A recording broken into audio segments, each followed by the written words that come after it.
ఓం విఘ్నేశ్వరాయ నమః. వీడియో చూసే ముందు లైక్ చేసి, ఇంకా సబ్స్క్రైబ్ చేసుకొని వాళ్ళుంటే సబ్స్క్రైబ్ చేసుకొని వీడియో చూడండి. వినాయక చవితి ఈ సంవత్సరం సెప్టెంబర్ 7వ తేదీ వచ్చింది. ఈ రోజున హిందువులు వినాయకుడి విగ్రహాలను ఇంటికి తీసుకొని వస్తారు. గణపతిని నియమనిష్టలతో పూజిస్తారు. చవితి రోజున పూజలో ఏ వస్తువులు అవసరమో తెలుసుకోవడం చాలా ముఖ్యం. చాలామంది పండుగ హడావిడిలో పూజకు కావాల్సిన కొన్ని వస్తువులను మర్చిపోతారు. దీని కారణంగా పూజ చేస్తున్న సమయంలో పూజకు అంతరాయం ఏర్పడవచ్చు. కాబట్టి వినాయక చవితి రోజున వినాయకుని పూజలో కావాల్సిన పూజ సామాగ్రి ఏమిటో ఇప్పుడు మనం ఈ వీడియోలో తెలుసుకుందాం. ముందుగా ఇంటికి మట్టి వినాయకుడి విగ్రహాన్ని తీసుకురావాలి. పూజలను అందుకునే వినాయకుడిని తర్వాత నీటిలో నిమజ్జనం చేస్తారు. కనుక నిమజ్జనం సమయంలో పర్యావరణానికి ఎటువంటి ఇబ్బంది కలగకుండా పర్యావరణ అనుకూలమైన వినాయక విగ్రహం అంటే మట్టి విగ్రహాన్ని తీసుకురండి. వినాయకుడి విగ్రహానికి తొండం ఎడమవైపు తిరిగిన విగ్రహం అయితే అదృష్టంతో పాటు సక్సెస్ కూడా మన చేతికి వస్తుంది. మనం అనుకున్న పనులు అనుకున్నట్లుగా దిగ్విజయంగా జరిగిపోతాయి. గణేష విగ్రహాన్ని ప్రతిష్ఠించడానికి పీఠం కూడా తప్పనిసరిగా అవసరం.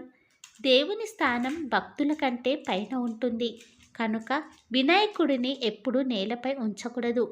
కనుక వినాయకుడిని ప్రతిష్ఠించే స్థలం శుభ్రంగా ఉండాలి. అదే సమయంలో పీఠాన్ని ఏర్పాటు చేసుకోవాలి. కొబ్బరికాయలు 2 సిద్ధం చేసుకోండి. ఒకటి దేవునికి, మరొకటి కలశానికి. అలాగే అగరవత్తులు కూడా సిద్ధం చేసుకోండి. దీపారాధన బాగా చేసుకోవడానికి 2 పెద్ద దీపాలు, వాటిలోకి వేయడానికి నూనె కానీ ఆవు నెయ్యి కానీ మామూలుగానే బయట దొరికే నువ్వుల నూనె కానీ వాడుకోవచ్చు. పూజ సమయంలో కలశం, కొబ్బరికాయ కూడా అవసరం. విగ్రహం దగ్గర కలశాన్ని కూడా తప్పనిసరిగా ఏర్పాటు చేయాలి. ఇక కలశం పైన మామిడి ఆకులను ఉంచి దానిపై కొబ్బరికాయను పెట్టాలి. వినాయక చవితి ముందు రోజే తప్పనిసరిగా ఎర్రటి వస్త్రాన్ని తెచ్చుకోండి. వినాయక చవితి నాడు ఎర్రటి వస్త్రాన్ని పీఠంపై వేసి ఈ ఎర్రటి వస్త్రం మీద గణేశుడిని ప్రతిష్ఠించండి. వినాయకుని పూజలో పత్రికకు ప్రత్యేక స్థానం ఉంది. మామిడి, ఉసిరి, జమ్మి, జామ ఇలా 21 రకాల ఆకులను వినాయక చవితి పూజలో ఉపయోగిస్తారు. పత్రికలో దర్భాలు తప్పనిసరి. ఎందుకంటే గణపతికి ఎంతో ప్రీతికరమైనదని దర్భాను దేవుడికి సమర్పించడం వలన సుఖ సంతోషాలు లభిస్తాయని చెబుతారు. పసుపు, కుంకుమ, గంధం, కర్పూరం, తమలపాకులు, వక్కలు, పూలు, పూలదండలు, అరటిపండ్లు, కొబ్బరికాయలు, బెల్లం లేదా పంచదార, పంచామృతం, దూరం, దీపారాధన కుందులు, నెయ్యి, నూనె, దీపారాధన ఒత్తులు, వినాయకుడి ప్రతిమ, 21 రకాల ఆకులు, పంచామృతాన్ని భగవంతునికి సమర్పించేందుకు సిద్ధం చేసుకోవాలి. అంతేకాకుండా గణపతికి ఉండ్రాళ్ళు, కుడుములు అంటే చాలా ఇష్టం కనుక వీటిని తప్పనిసరిగా దేవుడికి నైవేద్యంగా సమర్పించండి. వినాయక చవితి నాడు ముందుగా ఇంటిని శుభ్రం చేసి తలంటు స్నానం చేయాలి. గుమ్మానికి మామిడాకులు తోరణం కట్టాలి. వాకిళ్లను అలంకరించాలి. ఓ పీటకు పసుపు రాసి దానిపై ఎర్రటి వస్త్రం వేసి కొన్ని బియ్యం వేసి వినాయకుడి విగ్రహాన్ని ఉంచాలి. పూజకు తెచ్చిన సామాగ్రిని కూడా అందుబాటులో ఉంచాలి. పాలవెల్లికి పసుపు రాసి కుంకుమ బొట్లు పెట్టి దాన్ని విఘ్నేశ్వరుడి తలపై వచ్చేలా తాళ్ళు కట్టి వేలాడతీయాలి. పాలవెల్లికి పుష్పాలు, కాయలు, పండ్లు అందంగా అలంకరించాలి. వినాయకుడికి ఉండ్రాళ్ళు, కుడుములంటే చాలా ఇష్టం.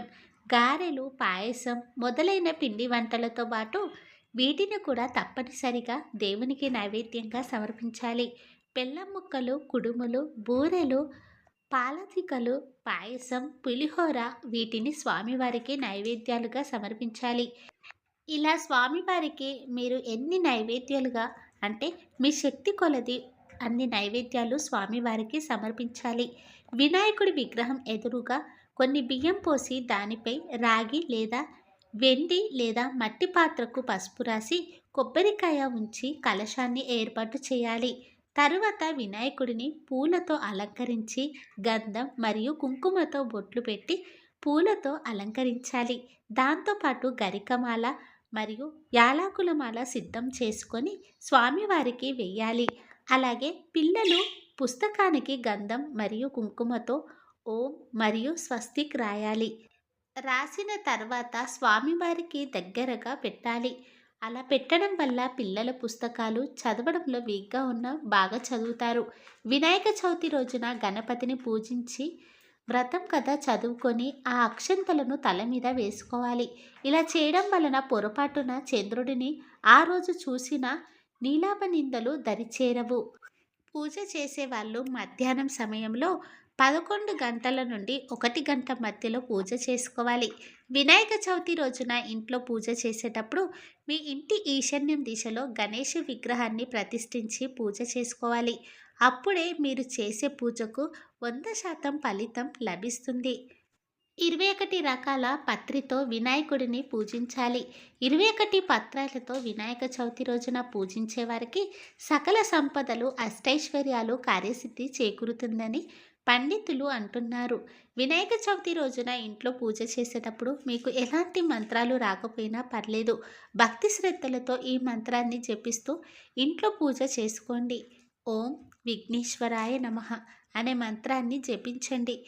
ఈ మంత్రం వినాయకుని అనుగ్రహాన్ని పొందడంలో సహాయపడుతుంది. అనుకున్న పనులు జరగడం లేదని బాధపడేవారు వినాయక చవితి నాడు ఎర్రటి మందారాలతో వినాయకుడిని భక్తి శ్రద్ధలతో పూజిస్తే ఆటంకాలు తొలగిపోతాయి.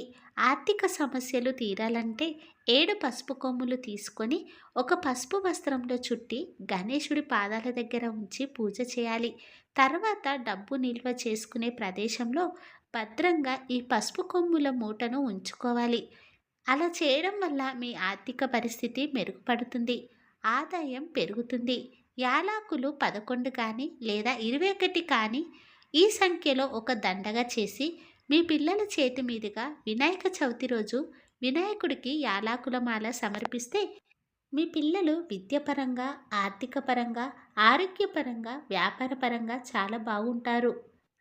Royal Aurora official Insta page నుంచి నేను తీసుకున్న సిల్వర్ క్లీనర్ లిక్విడ్ అండి. చాలా బాగుంది.